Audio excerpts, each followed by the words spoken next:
Do you know that 6 months before Rosa Parks, a black woman in Alabama, got out from her car and beat up a Montgomery bus driver in the middle of the street? Her name was Lucille Times.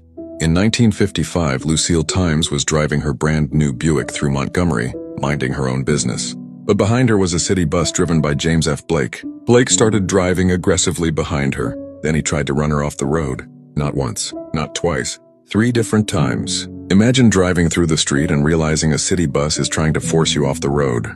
Eventually, Lucille stopped the car, and when James Blake stepped off the bus, he didn't apologize.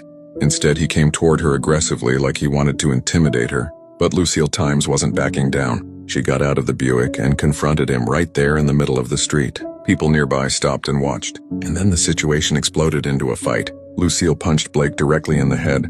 As he struggled to fight back, she shoved him against the car and beat him up in front of people watching nearby.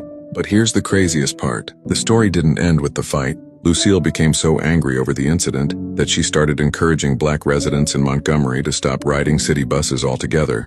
If people needed rides, they could contact the Times Family Cafe. For months, Lucille Times and her husband helped transport black workers and community members around Montgomery themselves. They paid for gas, used their own cars, and helped people avoid the city buses. Then 6 months later, James Blake made another decision that changed American history forever. He ordered Rosa Parks to give up her seat on a Montgomery bus. But this time, the protest exploded across the country. And while the Montgomery bus boycott grew, Lucille Times continued helping support the movement with transportation, food, and community support for black residents refusing to ride the buses. Because before Rosa Parks became one of the most famous names in American history, another black woman in Montgomery had already gone to war with the same bus driver.